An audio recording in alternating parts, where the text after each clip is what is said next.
감사합니다. 오늘 6월 15일 강의 시작하는데요. 우리 지난 시간에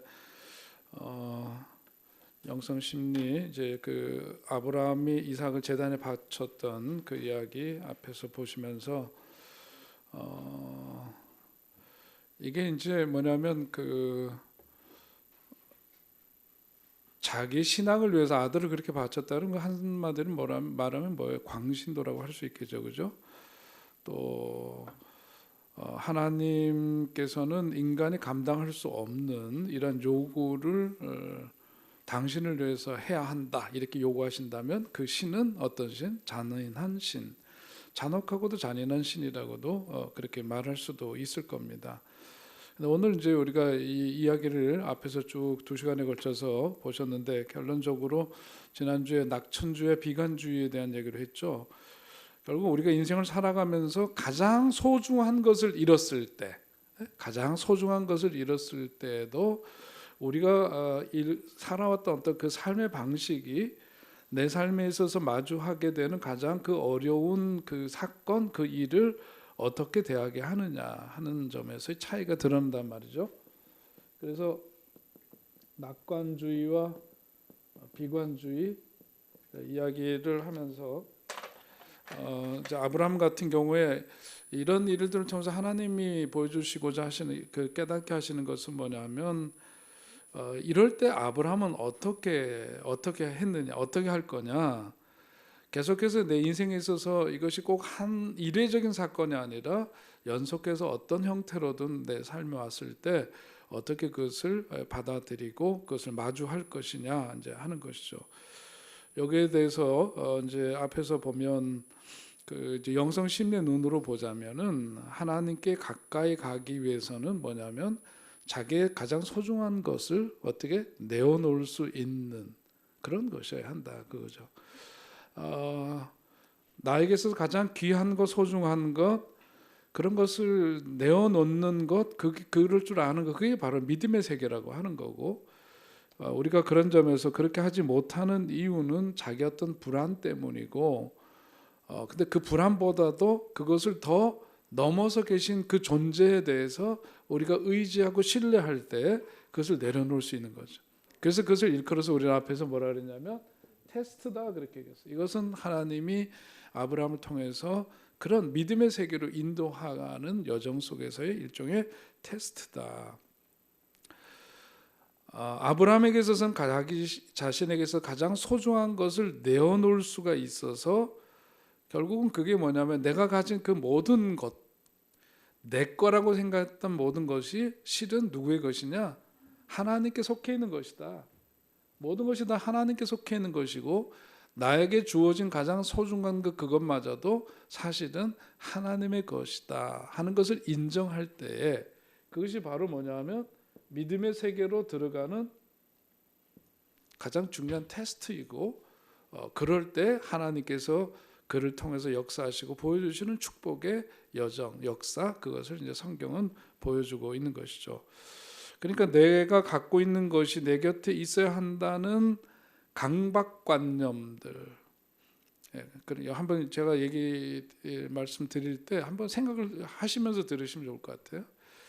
그러니까 내가 갖고 있는 것이 내 곁에 있어야 한다는 강박관념, 그것을 내려놓을 수 있으면 불안이 없어져요. 근데 내가 내려놓지 못하고 꽉 붙들고 있는 그것이 있다면 과연 뭐냐 그거지. 믿음의 세계로 들어간다는 것은 그것을 내려놓을 수 있어야 된다. 특별히 자녀들을 보면 불안한 마음 저놈 자식 도대체 뭐가 되려고 저러나 어떻게 될 건가 이제 불안한 마음이 있고 또 어떤 이제 우리가 생활 속에서 관계 속에서 갖고 있는 그게 있잖아요. 근데 그런 불안 이것을 내가 갖고 있는 그리고 이것을 꽉 붙들고 살아가는 그것을 놓을 수 있을 때 그게 바로 이제 이런 것으로 들어간다. 결국은 이 이야기를 통해서 우리들에게 들려주는 핵심은 뭐냐면 내가 가지고 갈 수 있는 게 있어요. 그러나요, 뭐예요, 그게? 내가 다른 건 다 내가 소중하게 여기는 건 갖고 있는 거 다 내려놔야 돼. 그런 끝까지 자기가 가져갈 수 있는 게 있어요. 뭐예요? 나예요. 나. 그게 바로 나예요. 그게 셀프죠. 셀프. 그게 바로 나예요. 그것이 셀프야말로 진면목이라고 할 수 있다. 그러니까 결국은 나밖에 영원한 것은 없다. 하나님과의 관계 속에서 결국 보면 그렇다. 그런 생각으로 있으면 하나님께 가까이 가는 것인데, 그래서 앞에서 이제 우리 지난 시간 마지막에 했던 얘기가 뭐예요? 낙관주의 비관주의로 얘기했을 때 그 낙관주의와 비관주의라고 하는 것은 결국 뭐냐면은 세 가지 점에서 다르게 생각한다는 거죠. 하나는 뭐냐면 사건의 원인을 얼마나 지속적인 것으로 보느냐 그런 거죠. 예? 그것을 늘 그런 거죠. 낙관주의는 뭐예요? 낙관주의는 지속적인 것으로 본다, 이례적인 것으로 본다. 이례적인. 그것이 항상 그렇게 일반화시키는 건 아니라는 거죠. 낙관주의적인 사람은 어쩌다 이런 일이 또 있었구나 그냥 이렇게 돼야지만, 비관주의적인 사람들은 왜 항상 내 인생에서는 이런 일만 있을까? 과거에 그 힘들고 어려웠던 경험과 경험을 그 일과 그 사건을 이어서 자기 인생에 마치 이것이 계속되는 선처럼 여기며 살아. 이게 비관주의죠. 낙관주의는 이례적으로 다뤄버려요. 이것을 직면했으면 이것에 대해서 문제에 부딪히고 해결하고 넘어가고 또 오면 오케이 그리고 이런 거죠. 이것이 이제 차이점이고, 또 한 가지는 한 가지 사건으로 국한시키는지 아니면 다른 일들도 함께 싸잡아서 판단하는 것인지, 이것이 있을 때 여기가 또 연관해가지고 다 해서 파생시켜서 이것을 다 묶어서 일반화시키는 것, 그 비관주의인 거고, 그렇지 않게 생각하는 낙관주의다. 자신의 탓으로 돌리는지 아니면 환경이나 타인의 탓으로 돌리는가. 항상 비관주의는 뭐냐면 자기를 치는 거죠. 내 인생은 완전히 오늘 비 내리는 고모령 아닌가? 하여튼 그런 거 있잖아요. 구중중한 이런 걸로 이제 생각하는, 항상 자기 자신에 대해서 그런 거, 그건 비관주의. 이런 이제 비관주의자들은 어떤 나쁜 일이 생기면은 그것의 원인을 영구적이고, 또 여기 아까 얘기했죠, 영구적이고 전반적인 것으로, 그리고 늘 자기 속에서 일어나는 변함없는 사건처럼 여긴다. 그게 비관주의예요. 자, 그래서 그것이 뭐라 그랬어요? 지난 시간에 복습이에요. 그래서 그 스케마 도식화된다 그랬죠. 그것을, 그죠? 기억나나요? 그것이 도식이 돼. 내 속에서 딱 정형화된 틀처럼 딱 자리 잡게 돼. 그럼 계속해서 인생을 그런 틀에서 벗어나지 못한 채로 살아가게 된다. 그것이 자기 속에서 만들어진 어떤 도시를 그래서 셀프, 자기 스케마, 자기 도식이다, 그렇게 이야기를 하는 거죠. 자, 그래서 낙관적인 도식을 갖고 사느냐, 비관적인 도식을 갖고 사느냐 하는 것이 그런 점에서 많은 삶의 차이를 드러내게 됩니다. 자, 이런 말씀, 그래서 이제 이게 뭐냐면 들어보셨나요? 그거 노시보 효과하고 플라시보 효과라는 게 있죠. 좋아질 것이라고 하는 그런 기대감 때문에 어떤 긍정적인 것들이, 긍정적인 효과가 계속해서 발생되는 거, 플라시보 효과죠. 요거 먹으면 계속 좋아질 거래. 사실은 그 속에 아무것도 아니야. 아무것도 그 속에 뭔가 물리적으로 이렇게 영향을 끼칠 수 있는 게 없지만은, 이거 먹으면 진짜 엄청 좋아진대. 그러니까 그게 뭐냐, 진짜 그런 마인드로 가서 좋아지더라. 이게 플라시보 효과죠. 노시보 효과라고 하는 것은 날 빠질 것이라고 하는 기대를 갖게 되는 거예요. 이거 먹으면 그 문제가 생긴다고. 그러니까 진짜로 문제가 생길 수 있는 요소가 없음에도 불구하고 나빠지더라는 거죠. 그게 이제 노시보 효과라고 얘기를 합니다. 그래서 우리가 이제 같은 상황 속에 놓이고 같은 어떤 그 여건 속에 있을 때에도 우리가 그 삶을 어떻게 마주하고 대하느냐 하는 것에 따라서 결과는 너무나 달라진다 하는 이야기. 그런 점에서 이제 아브라함은 그런 점에서 뭐예요? 하나님께 이것은 낙관주의적인 그런 게 있었고, 그런 신뢰가 이 믿음의 세계로 쏙 들어서게 하면서 그 다음에 그에게 펼쳐지는 삶이 하나님께서는 믿음의 조상이라고 삼고 그를 본받게 하고 그런 믿음의 세계로 사람들을 초대하게 되는 것이죠. 자, 그것이 지난 시간에 이제 그 아브라함 이삭을 바친 그 사건을 통해서 본 여러 가지 마지막 결론 부분이고, 자, 오늘 이제 그 다음에 읽지는 않겠어요. 이게 족보 읽는 것도 힘들어요, 그죠? 이름이 막 혀같고요. 자, 창세기 22장 20절에서부터 24절 성경 말씀 보면은 거기에 보면 아브라함이 나홀의 자녀 출산 소식을 듣게 된 이야기, 그리고 나홀의 아내들과 자식들 이야기, 그게 이제 거기 나오죠. 자, 그러면서 우리가 이제 그 족보가 계속해서 나온단 말이에요. 성경이 곳곳에 나오죠, 그죠? 자, 오늘 여기 있는 그 나홀의 자녀 출산 소식 듣게 되고 또 나홀의 그 족보가 소개되고 있는 것, 이걸 통해서 우리들이 가질 수 있는 전통적인 해석의 첫 번째는 오늘 본문에 거기 22장 20절에 있는 대로 그 소식이 들려지죠. 출산의 기쁜 소식이 들려집니다. 어떤 사람이 고향 소식을 전해준 거예요. 지금 이 소식을 듣게 된 아브라함은 고향을 떠난 지가 지금 얼마나 됐나요? 최소한 몇 년? 이삭을 그 처음에 하나님께로부터 약속을 받고 그 다음에 세월이 얼마나 흘렸던 거예요? 25년이 흘렸잖아요. 25년이 흐르고도 지금 이런 앞에서 보면 이삭이 커서 거기 이제 제단에 바치고 이런 사건들이 앞에 있었으니까 이게 적어도 30년은 최소한 넘었을 거란 말이에요. 30년이 뭐야? 35년, 40년 이런 세월이 이제 흘렀는데 고향에서부터 들려오는 소식이 뭐냐면 출산의 소식이에요. 기쁜 소식이죠. 성도는 기쁜 소식을 전해주는 자가 되어야 한다 하는 그런 메시지가 이 속에 담겨져 있죠. 그러니까 우리 이사야서 52장에도 보면 그러잖아요. 좋은 소식을 가져오며 평화를 공포하며 복된 소식을 가져오며 구원을 공포하며 시온을 향하여 이르기를 내 하나님이 통치하신다 하는 자의 산을 넘는 발이 뭐라 그랬어요? 어찌 그리 아름다운 거. 그런 말씀을 이사야서에 있는 말씀 기억하실 줄 압니다. 그러니까 성도의 그 발걸음은 오늘도 우리 새벽기도에서 그런 주제 말씀이 있었죠. 우리가 그런 기쁜 소식, 그 나병에 걸린 4명의 그 문둥병 환자들이 그 아람 군대 진영에서 얻게 된 그 소득, 그 얻게 된 것들, 그리고 그 아람 군대들이 다 도망쳐버린 그런 현실들, 이런 것들을 어떻게 자기네 동족들에게 전하는 그야말로 가장 굿뉴스, 기쁜 소식을 전하는 그런 이야기. 성도는 그런 기쁜 소식을 전해주는 사람이 되어야 한다. 또 세상의 모든 일은 하나님의 섭리 가운데 놓여 있다는 것을 그 족보를 통해서 발견하게 되죠. 왜 그러냐면 이제 그 아브라함에게 있어서는 가장 큰 시련이 끝나고 그 다음에 이제 아브라함의 가정에서 일어나는 일은 뭐죠? 이삭을 장가 보내는 일이에요. 결혼시키는 일이 그 다음에 있게 되는데 여기 보니까 나홀의 후손 가운데에서 부드엘의 딸이 뭐예요? 이름이?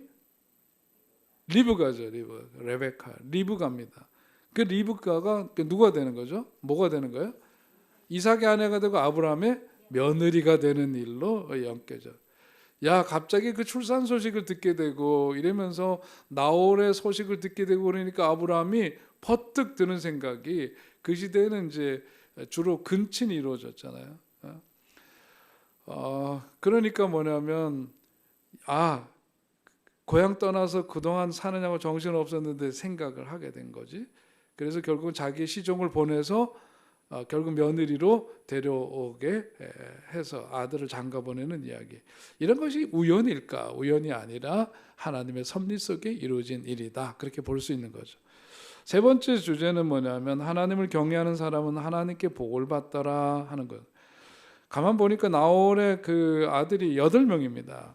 가운데 부드엘이라고 하는 사람이 있는데 그 부드엘은 그러니까 아브라함으로 보자면 조카잖아요. 거기 하나님께 속한 사람이라고 하는 뜻이 부드엘이라는 그 이름 자체가. 그런데 원래 그 아브라함이 살던 고향 땅은 어떤 곳이죠? 하란에 살 때에 그 도시는 무슨 도시? 우상의 도시였단 말이에요. 우상의 도시인데 부드엘이라고 하는 이름이 갖고 있는 뜻이 뭐래요?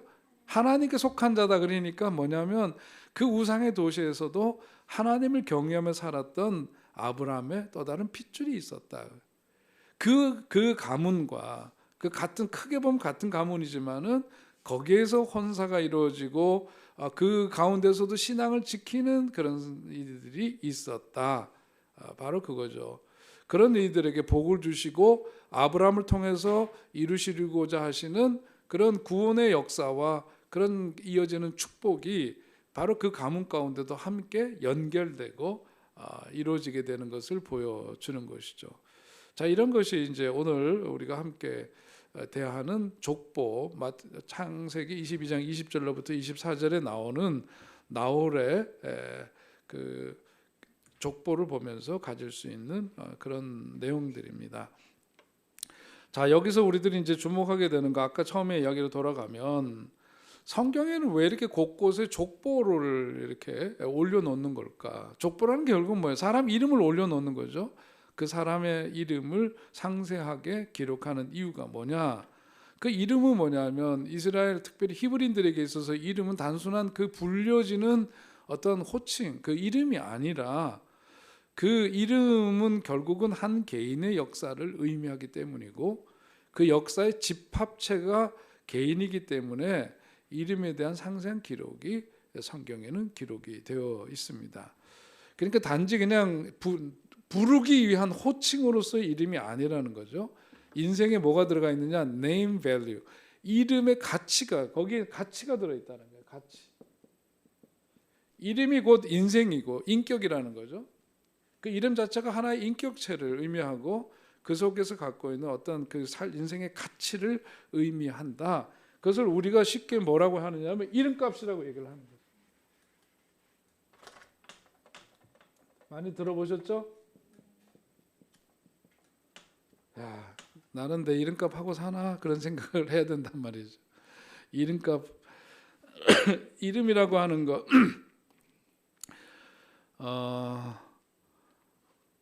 그 성경에서 우리 저기 계명에서 뭐라죠? 하나님의 무엇을 망령 때 일컫지 말라? 하나님의 이름을 망령 때 일컫지 말라. 그런 말씀이 의미하는 것도 마찬가지죠, 그죠? 그냥 이름이 부르기 위한 호칭이 아니라 그 속에 삶이 담겨져 있고 인격을 그대로 나타내고 역사를 담고 있는 것이기 때문에 더 나아가서는 그것이 뭐냐면 이름값이 뭐예요? 가치를 담고 있기 때문에 그렇게 표현을 하는 거죠.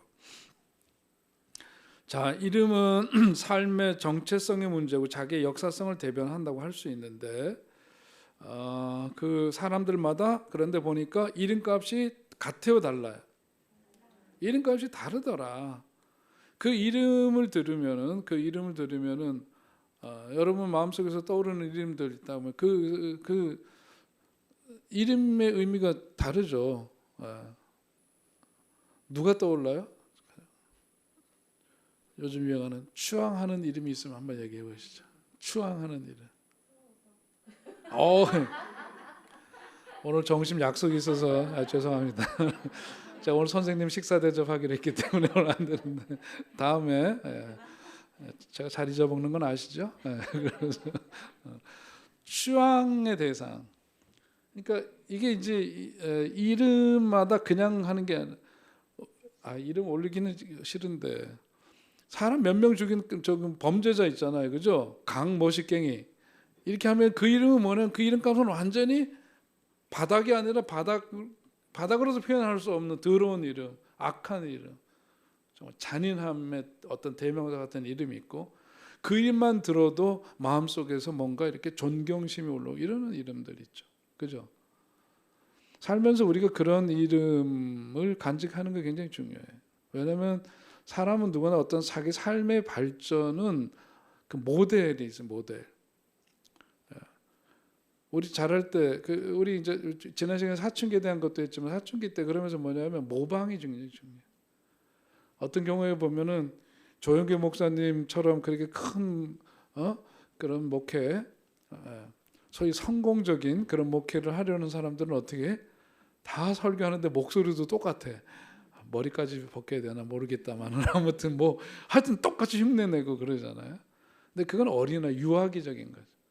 그거를 넘어서 그런 과정을 넘어서서 뭐가 되냐면 여기 있지, 요거 셀프 자기가 되는. 결국 남는 건 이거예요. 이걸로 가야 되는데 자, 아무튼 이름에 그 가치라는 게 있다. 이름을 들었을 때 기분 좋은 이름이 있고 이름만 들어도 기분 나빠지는 이름도 있고 그래요.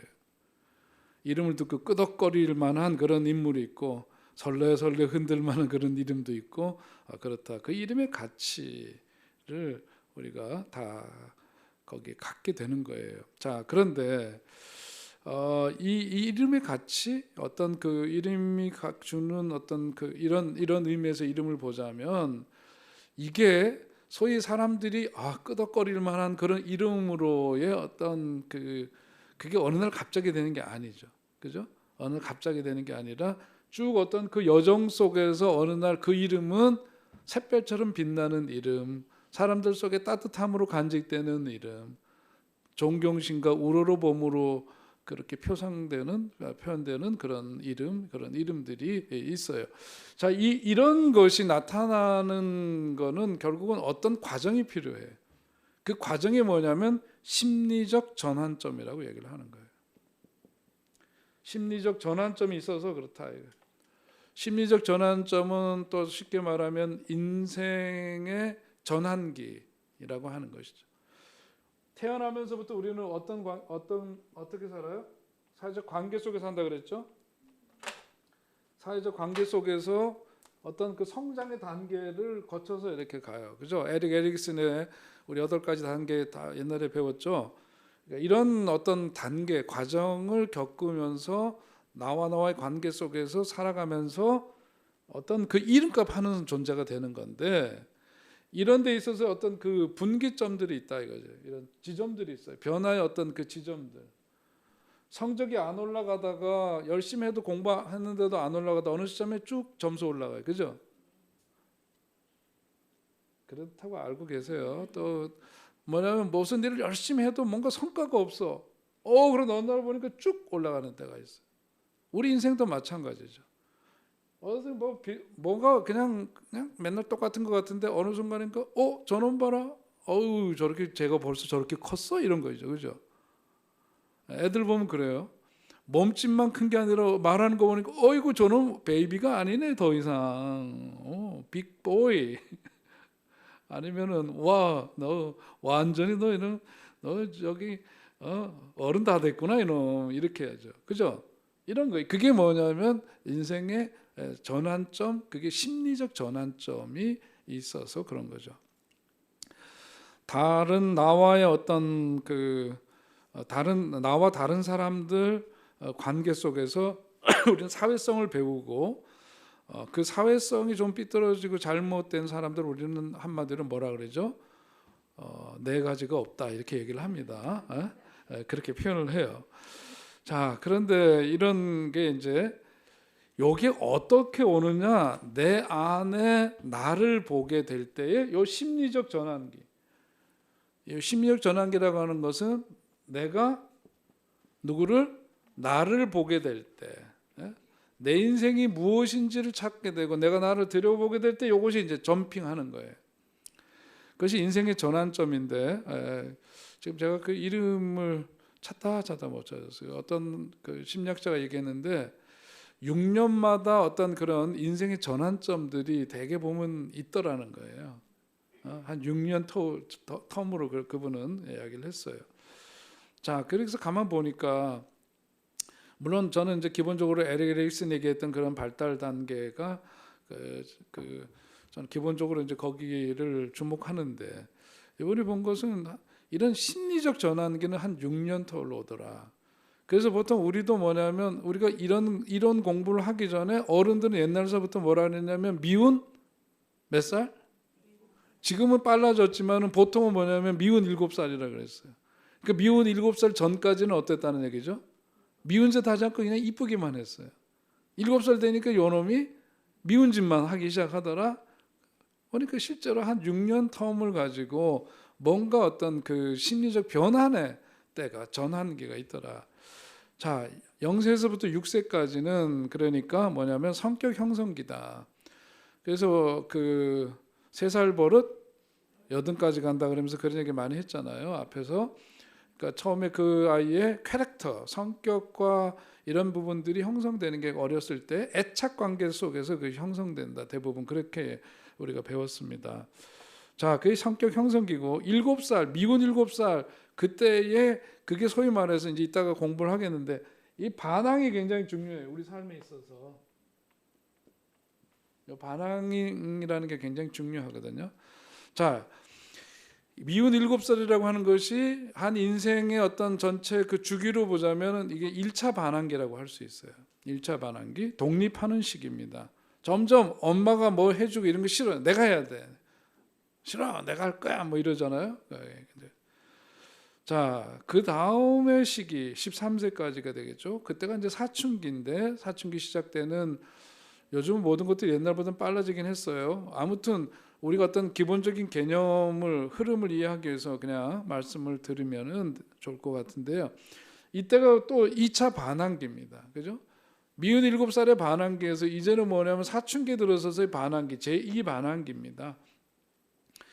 이럴 때는 그냥 말로나 좀 소소한 게 아니라 온몸으로 반항하죠. 그죠? 딸들은 안 그러셨나 보다. 아들놈들 뭐 온몸으로 반항하죠. 부모님이 뭐라고 하면 대답 잘 해요, 안 해요? 내 친구 얘기 들어보니까 딸이 서 있어 넌 너무 좋겠다 그랬더니 야 말도 마라. 말도 못 붙인다. 좋을 때는 좋지만은 말도 붙이기 어렵대요. 그러니까 애들이 뭐냐면 대답도 안 해. 대답도 안 하고 엄마가 그 전에 아이 때 생각하고서는 그냥 이놈의 새끼가 그냥 가서 등짝을 한 대 때리려고 그러면은 더 크게 일 벌리고 집 나가죠. 그죠? 네. 감사합니다. 네. 자, 그 다음에 이제 19세 이제 고등학교 졸업할 나이죠. 이럴 때 되면 이제 소위 학습기가 끝난다고 보는 거죠. 이때는. 근데 완전한 청년도 아니고 또 어른 할 수 없는 그 어정쩡한 시기입니다. 가진 게 없죠. 그럴 때 이제 이게 뭐냐면 이제까지 자기가 살던 세상과는 또 다른 넓은 세상 속에서 거기에서 부딪히는 그 삶의 현실적인 문제들이 있어요. 그 속에서 심리적 전환이 일어나게 되죠. 25세쯤 되면 직장 생활을 합니다. 그리고 그 다음 텀은 어떻게 돼요? 자기 일을 하게 되고 40세가 넘어 43세 이후서부터는 중년기 우울증, 노인성 우울증 더 나이가 들면 이제 이렇게 되면서 이게 그 뭐냐면 심리적 전환기를 겪게 되더라 하는 거죠. 이게 뭐냐면 이 심리적 전환점을 어떻게 맞이하고 보내느냐에 따라서 그 결과가 달라지는데 아까 했던 얘기로 돌아가서 자기 이름값을 올리려면 이 심리적 전환점을 어떻게 잘 맞이하고 그것을 그 시기를 보내느냐 여기에 따라서 이름값이 달라진다는 거죠. 이런 과정이 있게 된다. 이런 작업들이 비교적 원활하게 되면은 자기 가치감, 자기 존재감이죠. 그리고 자기에 대한 어떤 그 프라이드 이런 것들이 이제 높아지죠. 그런 것들이 증진될 수가 있고 이름값을 올릴 수가 있게 되는데 그렇지 못하게 되면 어떻게 될까? 퇴행이 되거나 위축감이 있게 되고 유아적인 어떤 그 의존감에서 머무르게 되니까 성장이 아니라 뭐가 돼? 퇴행이 이루어질 수가 있는 거죠. 그래서 이 심리적 전환기를 어떻게 잘 보내도록 스스로도 그렇고 옆에서 잘 돕는 게 필요합니다. 그러니까 누가 이렇게 들었을 때 여러분 우리 교회만 생각했을 때 좀 위험한 얘기긴 한데요. 누구 이름을 했는데 그 사람 있었어? 이름에 대한 존재감이 전혀 안 느껴지는 이름이 있고 그렇죠. 또 어떤 분들은 딱 이름만 들으면 이렇게 되는 분들이 있고 그렇습니다. 근데 이름 딱 듣는 순간 이러는 분이 있으면 안 되겠죠? 그래서 이름값을 우리의 삶이라는 이름값을 올려야 된다. 이런 것을 생각해야 합니다. 이런 게 그냥 되는 게 아니라 이런 과정을 통해서 얻게 되는 것이다 하는 것을 생각해야 되겠고요. 자, 이렇게 심리적 전환점을 잘 우리가 갖기 위해서는 일종의 마음가짐이 어떤 마음가짐이 필요하느냐. 첫째는 매사에 긍정적인 그런 마음가짐이 필요하다 이거죠.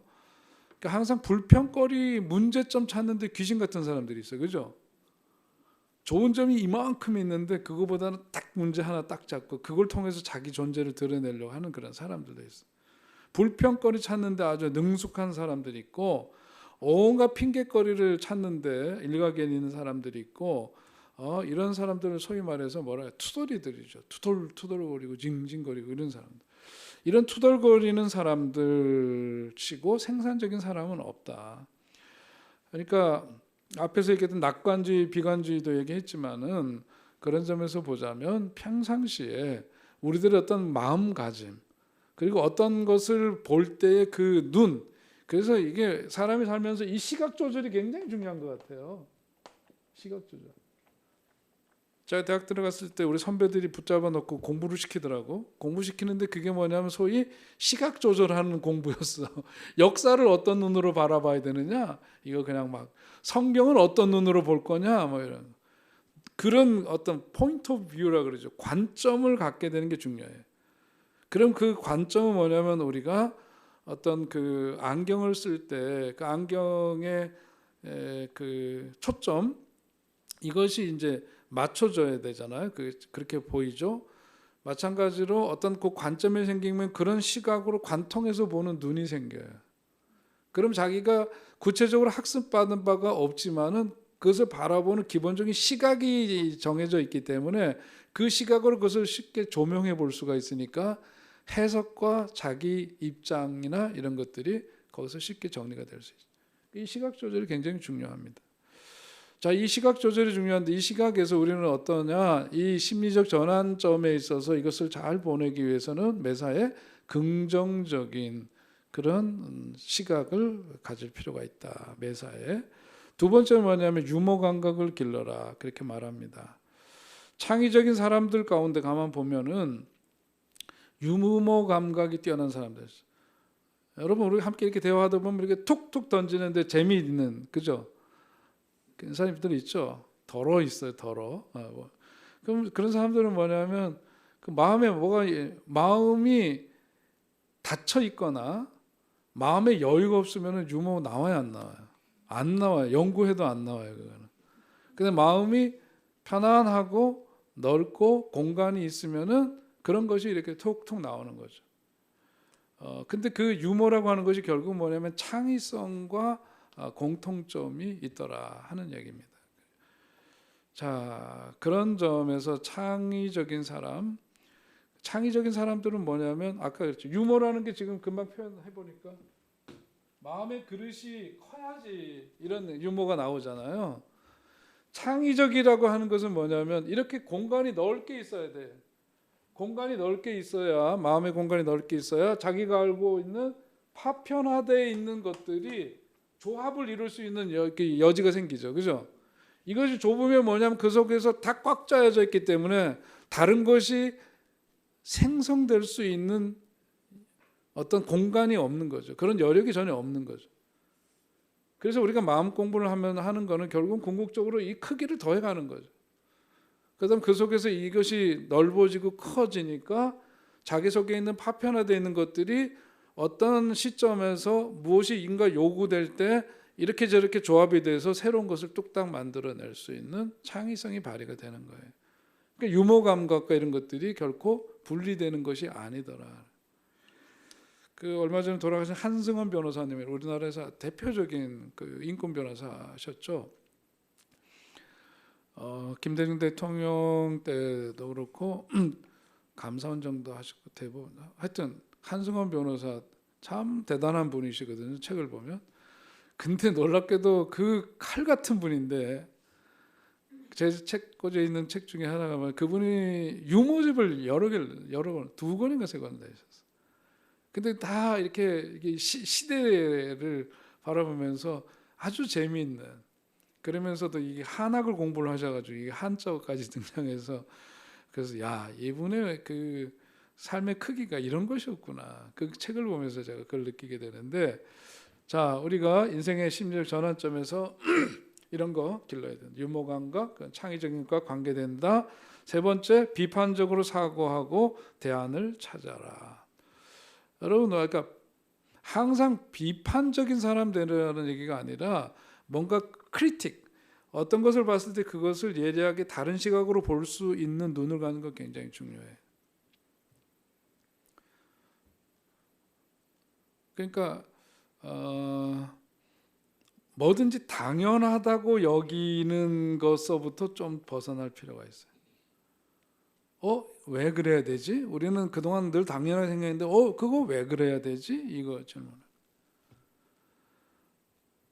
요즘 우리 감독 좀 힘들 거예요. 제가 딴지를 자꾸 좀 걸어가지고 못되게 하려고 그러는 게 아니라 본인들이 갖고 있는 포지션 자체가 그냥 역할을 하는 건데 어느 순간인가 이렇게 겸손해 보이던 사람이 그 지위에 오르는 순간 모든 것을 다 지시적으로 변하고 무슨 약속을 하더라도 통보하고 일반적으로 뭐 저런 인간이 다 있나 당연시 여기는 거 이거 아니다 부정하는 거. 그거는 너를 위해서도 우리를 위해서도 모두를 위해서도 그렇게 일방통행하는 거는 난 받아들일 수가 없다.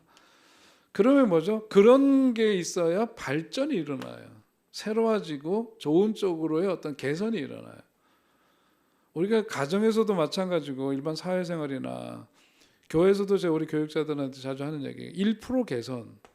1% 개선이라는 게 다른 게 아니라 늘 매사 익숙해 있던 거지만 조금 더 다시 들여다보고 조금 더 이렇게 뭔가 달라지고 좋아질 수 있는 길은 없을까 생각해 보는 거죠.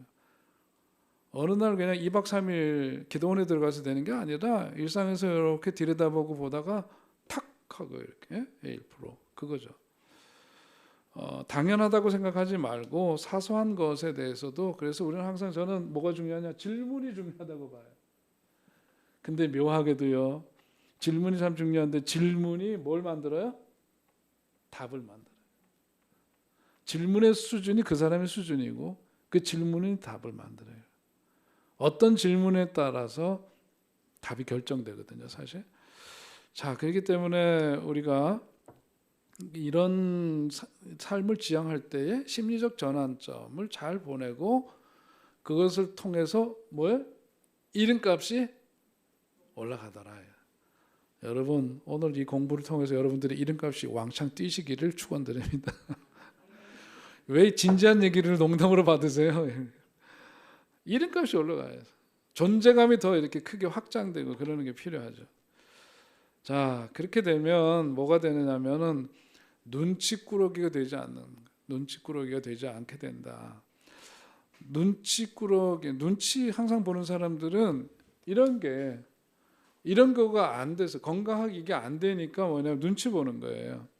눈치 본다는 건 달리 말하면 뭐죠? 다른 사람들에 대해서 신경을 많이 쓴다. 항상 다른 사람 의식하면서 살아가는 거죠.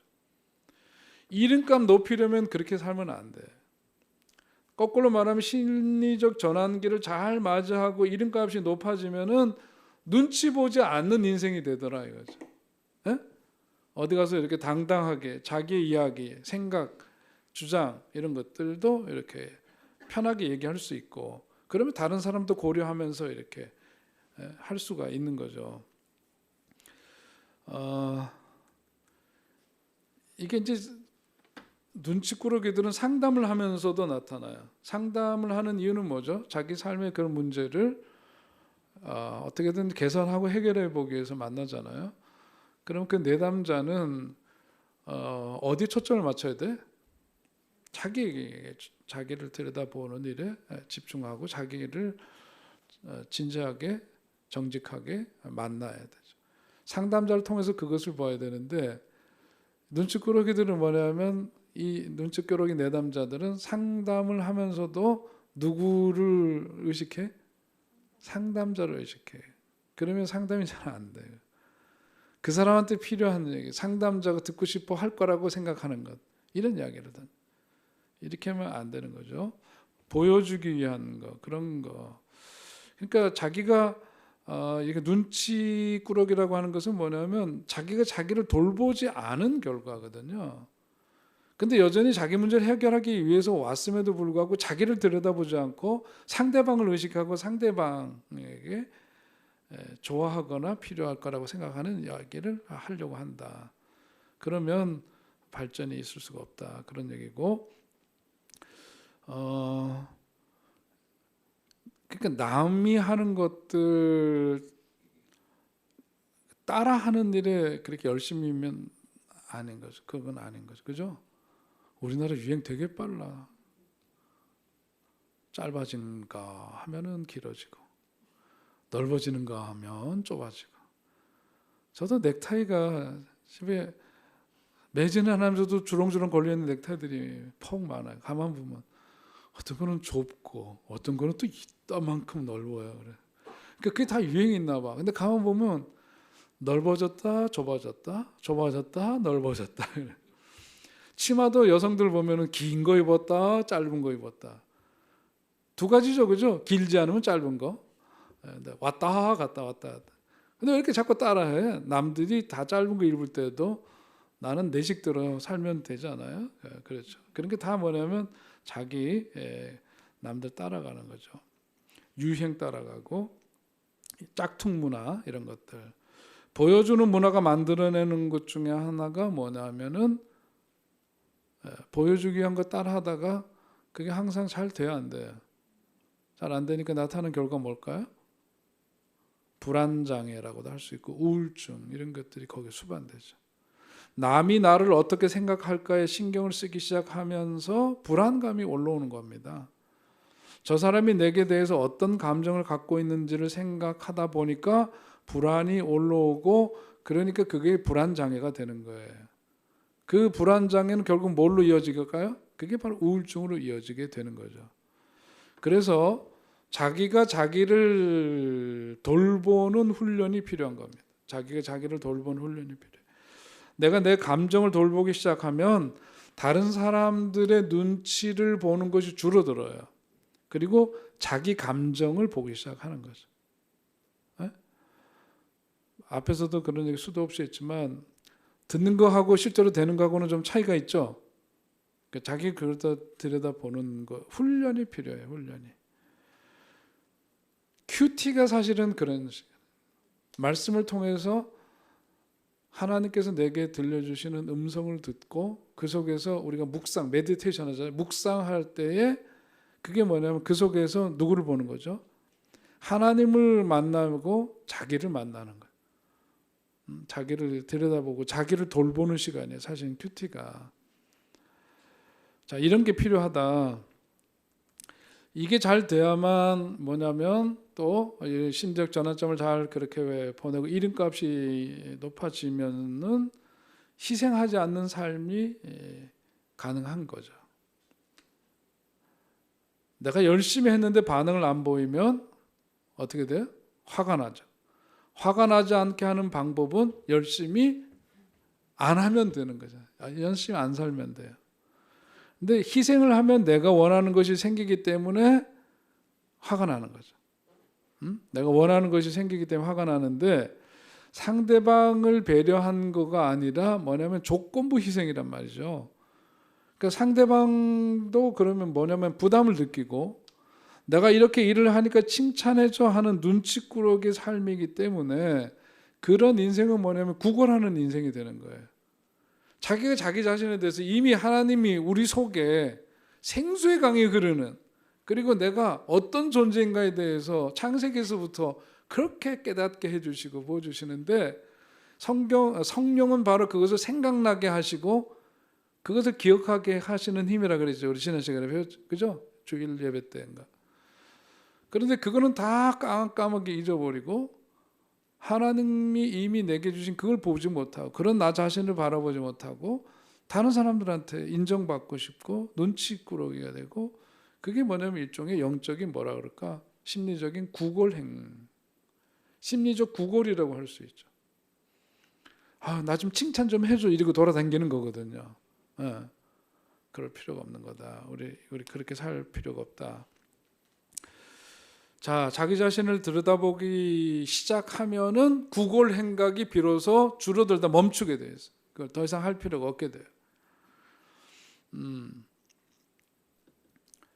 자, 이런 말씀들 드리면서 결국은 뭐냐면 우리가 살다 보면은 우리 뭐 그 전에 잘 아시는 얘기지만 윈윈 한다 그러잖아요.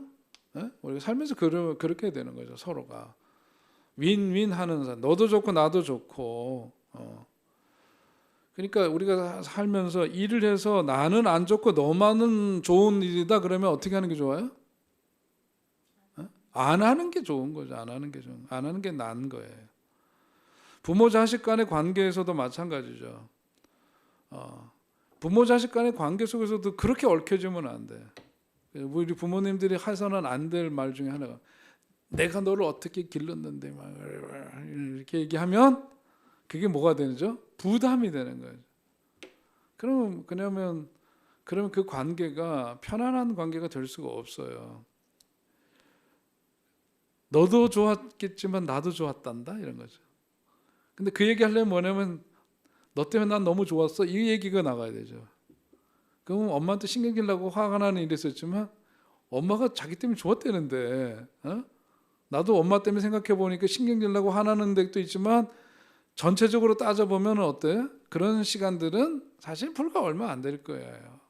어머니의 사랑과 돌봄 속에 자기가 살아온 건데 그래서 정신이 들고 그러는 거죠. 그게 뭐냐? 그게 윈윈 하는 거죠. 그게 윈윈 하는 거죠. 자, 끝으로 그렇게 되면 어떻게 되느냐? 삶이 업그레이드가 되더라. 그렇게 되면 업그레이드가 된다. 사람은 여러분 이 소나무를 보면은요. 소나무가 이게 무슨 그 수령이 오래됐다고 해가지고서는 저기 어디지 캘리포니아 어디 그 무슨 공원에 있는 그 나무처럼 뭐 수령이 뭐 몇천 년 됐대나 나무가 그냥 수십 미터 되죠 이 둘레가. 소나무는 그렇잖아요. 그런데도 얘네들이 보통 보면은 듬직하게 생겼다 그러면은 수령이 얼마나 되냐? 한 300년 됐을 거예요. 조금 더 이렇게 뭐 한 500년 됐을 거예요. 이렇게 나온다고요. 그런데 이게 이렇게 눈에 보이지 않는 것 같지만은 그 원숙함이 더해가고 우리 자라가는 거거든요. 생명이 있는 날까지 우리 사람도 뭐냐면 자라가야 돼요. 나이 들어서 육체적으로나 여러 가지에서 퇴행이 이루어지지만 우리들의 마음만큼은 마음이 퇴행이 되면은 인생이 참 쫄쫄해지는 것 같아요. 그러니까 우리가 뭐냐면 그 머무르지 않도록 계속해서 노력할 필요가 있어요. 그러니까 오늘 여기 사실 우리 전사님도 계시고 우리 권사님들 계시고 그런데 집사님도 마찬가지, 장로님도 마찬가지. 배우기를 힘쓰는 사람들은 삶이 원숙한 삶으로 이행이 될. 오늘 온라인에 듣는 사람들도 마찬가지로. 배우기를 중단한 사람들은요 성장이 멈춰요. 그래서 사람은 뭐냐면 배우기를 힘써야 돼. 그래서 계속해서 배워야 돼. 뭔가 배워야 돼. 공부해. 그게 자 영성가들이 말하기를 인생살이가 배를 역류해서 노를 저어가는 것과 같다. 그런 말을 합니다. 배를 역류해서 노를 저어가는 것과 마찬가지로 인생살이라는 게 그런 거다. 이것을 일컬어서 뭐라 그러냐? 심리적 업그레이드다. 그렇게 얘기를 하는 거예요.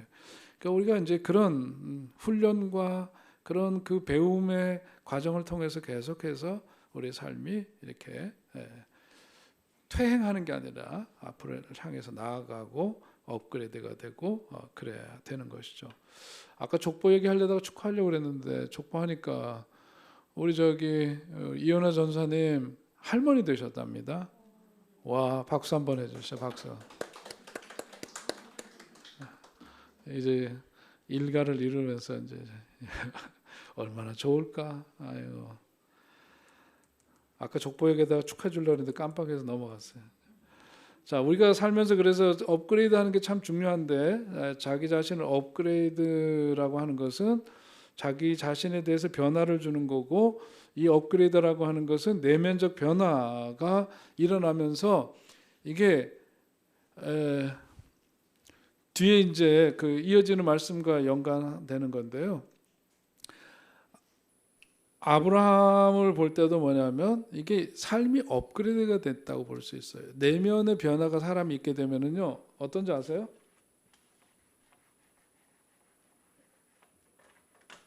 심리적 전환을 통해서 내면의 변화가 있게 되고 삶이 업그레이드가 되고, 그렇게 되면 어떤 사람이 되느냐? 매력 있는 사람이 되더라고요. 그러니까 이제 그 다음 쪽으로 넘어가면은 아브라함의 아내 사라가 죽죠. 그래서 막벨라굴을 사죠, 그죠? 그러니까 거기 있는 사람들의 반응이 뭐냐면, 당신은 귀인이라고. 사람들이 아주 그 아브라함이 뭐죠? 아브라함이 이방인이에요. 그들의 입장에서 보자면 타진입니다. 토박이가 있고 타진이 있어요. 토박이들이 이 사람들 어떻게 해? 배타적이죠. 배타적이에요. 교회도 마찬가지예요. 교회에서도 볼 수가 있어요. 어디서나 마찬가지예요. 토박이는 배타적 정서를 갖고 있어요. 그런데 아브라함을 가만 보니까 낯선 동네에서 막벨라굴 땅 사겠다 그러니까, 그 시대 고대 사회에서는 다른 이방인이 와가지고 자기네 땅을 돈을 주고 산다? 이건 안 되는 거죠. 다 지네들 건데 다른 이질적인 것이 들어오는 것이 용납이 안 돼요. 그런데 어떻게 하죠?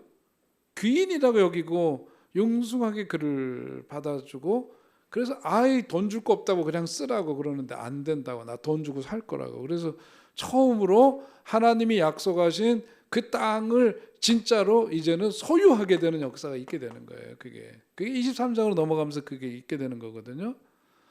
자, 그런데 그게 왜 그렇게 가능했을까? 이게 이거예요. 내적인 삶의 업그레이드는 뭘 갖게 돼? 매력을 갖게 되죠. 매력을 갖게 되고, 이 매력을 갖게 된 게 뭐라고 달리 표현할 수 있느냐 하면, 그게 바로 힘을 갖게 되었다라고 얘기를 하는 거죠. 힘이라고 하는 거는 무슨 돈 많이 갖고 있거나 권력 갖고 있어야 되는 게 아니라, 이 사람이 갖고 있는 이것이 힘이죠. 다른 사람들이 그러니까 뭐냐면 자신들에게선 이방인이고 마땅히 배척해야 될 대상임에도 불구하고 받아들이게 되네. 그게 힘이라는 거죠. 무시 못하는 존재로 보이게 되는 거예요. 자, 그런데 우리가 자신을 업그레이드 시켜야 된다는 것을 잘 알면서도 안 되는 이유가 뭘까? 그런 걸 이제 따지는데, 제이 아놀드라는 분은 이제 창조성의 결여라고 보면서 뭐 인지 장애라 문화 장애, 정동적 장애 뭐 이런 여러 가지를 했는데, 그런 이론적인 것보다도 오늘 그냥 23장으로 쑥 넘어가서 23장에는 다른 얘기 없어요. 거기 보면 사라가 죽었다. 몇 살에 죽었대요? 127세에 죽었어요. 23장 넘어갔습니다. 지금 성경 안 읽었지만. 자, 그러니까 가만 보니까 하란을 떠나서 가나안 땅에 들어와서 나그네의 삶을 산 지가 햇수로 따져 보니까 62년이라는 세월이 지났어요. 언약의 자녀죠, 이삭을 낳은 지 37년 만에 결국은 남편보다 먼저 떠났어요. 근데 그 다음에 아브라함이 또 오래 살잖아요. 몇 년을 더 살아? 거기서 또 새 장가 들어. 아유, 끔찍해. 얘네들은 왜 이러나 몰라. 몇 년? 38년 먼저 세상을 떠났어요. 아브라함보다. 그래서 결국은 하나님 약속하신 대로 어디에? 가나안 땅에 들어간 거죠. 가나안 땅에 들어갔는데 하늘 가나안 땅으로 먼저 간 거야.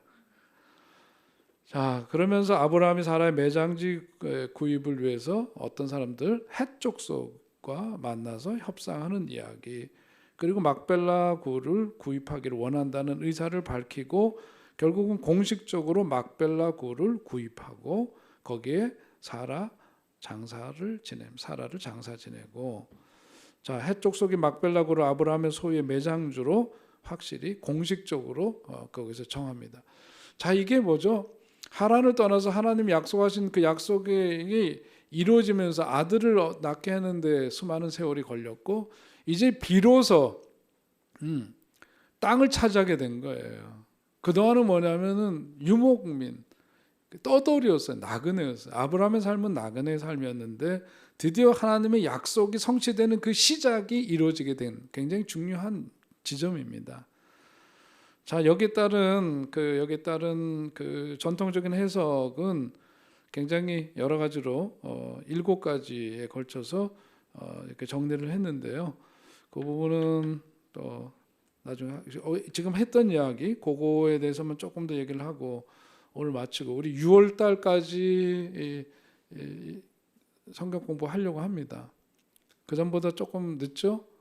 가만 생각해 보니까 수요 예배 안 하는 거 생각하면은 계속 하고 싶지만 여러분들 표정이 편해 보이지가 않아서 7월, 8월 방학하고 9월서부터 다시 하는 걸로 하고 6월 마지막 주까지 수요일까지 강의를 하려고 하고 자 23장 거기에서 앞에 부분만 조금 얘기를 하면은요.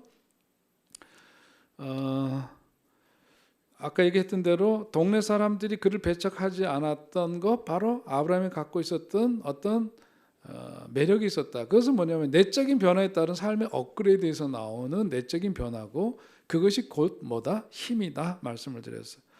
자, 우리도 살아가면서 뭐가 필요해요? 힘이 필요해요.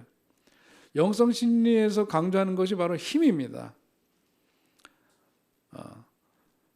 기독교에서는 가장 강조하는 게 뭐예요? 사랑이죠, 사랑. 불교하면 떠오르는 단어가 뭐예요? 자비죠, 자비. 뭐 이런저런 거. 그 가운데 영성 심리에서는 항상 뭐냐면 이게 이제 어떤 힘에 대해서 강조하는데 그 힘이 결국 뭐예요?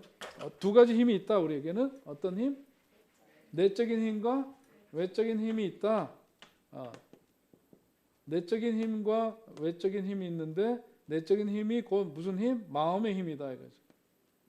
마음의 힘. 중요한 것은 이 부분이다. 중요한 것이 바로 이 내면의 힘, 마음의 힘 이것이 강해야 한다.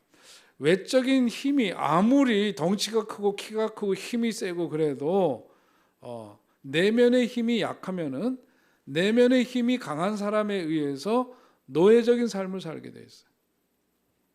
소위 말해서 우리 종교 이단들 이런 집단들 보면 그죠? 몸도 회사하고 교주가 그래도 교주가 하라는 대로 그냥 그 산만큼 덩치 큰 사람들이 그냥 쩔쩔매고 거기서 굴종적이고 노예적이고 있는 거 다 갖다 바치고 쫄딱 망하는 인생 되는 이유가 뭐예요? 내면의 힘이 약해서 그런 거예요. 내면의 힘.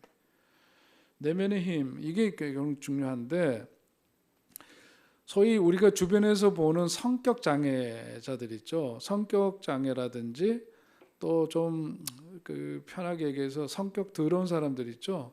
그 왜 그런지 아세요? 성질 더러운 사람이 더 많나? 성질 더러운 사람들은 사실은 뭐냐면 그 속은 어떠냐? 내면의 힘이 약해서 그런 거예요. 약해서. 여러분 그러니까 그런 거고 괜히 열받고 그러지 마세요. 그러니까 이런 공부가 하고 나면은 성질 더럽고 막 이런 사람 보면은 아유 저 인간이 속이 허해서 저러는구나. 에? 속에 힘이 없으니까 저렇게 난리치고 사는구나. 불쌍하구나. 측은지심으로 보게 되면 어떻게 내 마음이 그 사람이 난리치는 것 때문에 요동치지 않죠.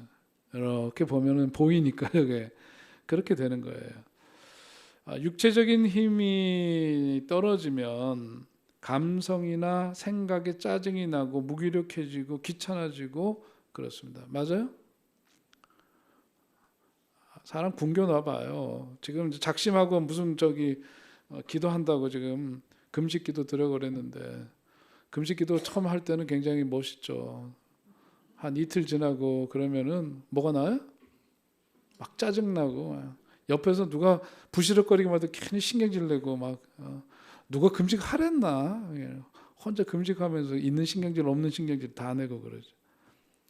그리고 뭐냐면 굶으니까 힘이 없지 무기력해지고 또 움직일 때마다 힘드니까 귀찮아지고 육체적인 힘이 떨어지면 그런 현상인데 거꾸로 마음의 힘이 떨어지면 어떻게 되느냐 심리적으로 여러 가지 현상이 나타나요. 맞아요. 맞아요. 전근공 목사님이 아주 정확하게 말씀드렸어요. 문제는 뭐냐면 그 여러 가지가 뭐냐 이제 여러 가지가 뭐냐 그 여러 가지가 뭐냐면은요 마음의 힘이 떨어지면은 싫은 사람들이 많아요. 에? 잘 생각해 보시라고요. 우리의 마음이 허약할 때는 꼴보기 싫은 사람이 너무 많아. 그건 자기 마음의 힘이 약해서 그런 거예요. 이해가 되죠? 심지어는 어떤 때는 거울 보기도 싫어지네? 그 누가 싫다는 얘기야? 자기 자신이 싫다는 얘기죠. 예, 자기 자신도 싫어지는 때가 있어요. 나도 싫고 너도 싫고 둘 다 싫을 때 그때가 가장 마음이 어떨 때? 약할 때다. 그렇게 이해를 하시면 되겠습니다. 그래서요, 우리가 살면서 우리가 정직하게 자기 자신을 볼 수 있는 게 뭐냐면 정말 싫은 사람하고도 밥을 먹을 수 있을 때, 그때가 뭐냐면 그게 마음의 힘이 강할 때 가능한 거예요. 예. 근데 꼴보기 싫은데, 저 인간 마주하기도 싫은데 밥을 먹어. 마음은 허약한데 억지로 밥을 먹었네? 어떻게 돼요? 어떻게 돼요? 경험이 많으신 것 같습니다. 여러분 보니까 대답이 다 나오는 거 보니까 맞습니다. 그렇습니다. 이게 이제 마음의 힘이 약하게 되면은 그렇게 되죠. 이것이 신앙과도 연관이 됩니다. 그래서 이 마음 공부를 왜 교회에서 자꾸 이거 하느냐, 이게 우리의 신앙과 직관되는 거기 때문에 그래요. 마음이 약하잖아요. 그러면 신앙심도 마찬가지예요. 주님은 분명히 우리가 주님을 믿어 구원받고 영원한 생명에 이르게 될 거고 천국에 대해서 분명하게 말씀하셨고 나는 그것을 믿고 오늘 죽더라도 천국 간다. 믿어야 합니다. 대답이 없으셔. 이럴 때 아멘 해야지 아까 그럴 때 아멘 하는 게 아니라 지금 오늘 죽더라도 천국 가신다? 네. 그런 것에 대한 분명한 확신이 있는데 그런데 뭐냐면 마음이 약해지면은 나 과연 구원 받을까 이렇게 되는 거예요. 갈까? 갈 수 있을까? 난 아닐걸? 뭐 이렇게 되는. 다른 사람이 미울 때는 그게 내 감정이라면 내 감정을 일단은 존중해주고 그러다가 그것이 여유가 생기고 이렇게 되면은 수용할 수 있는 걸로 이제 이행이 되는데 그런 마음이 약하면은 뭐냐면 자책하죠. 신앙생활 30년인데 아직도 내가 저 인간을 사랑하지 못하고 뭐 이런 이게 뭐죠? 종교적 강박증이죠. 종교적 강박증에 빠져요. 기본적인 마음의 힘이 있어야 뭐가 돼? 사랑도 할 수 있는 거예요. 자기께 있어야 남 주는 겁니다. 맞죠? 자기 지갑에 돈 한 푼 없는데 남 도와주고 싶다고 뭘 도와줘? 어떻게 도와줘? 안 되지. 마음도 마찬가지죠. 자기 속에 힘이 있을 때 사랑도 가능해요. 자비도 가능하고 연민도 가능하고 그런 겁니다. 그러니까 자기 비난이 많으면 마음에 힘이 없어요. 그러면 마음의 힘은 어떻게 키워지는가? 다음 시간에 하도록 하겠습니다. 오늘 여기까지. 기도하겠습니다. 하나님 오늘도 저희들에게 좋은 만남 주시니 감사합니다. 단비 내리는 참 좋은 날입니다.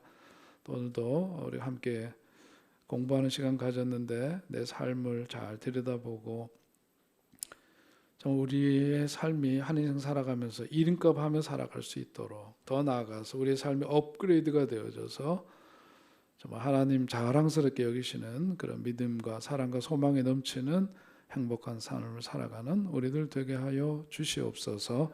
예수님의 이름으로 기도하옵나이다. 아멘. 수고하셨습니다. 네.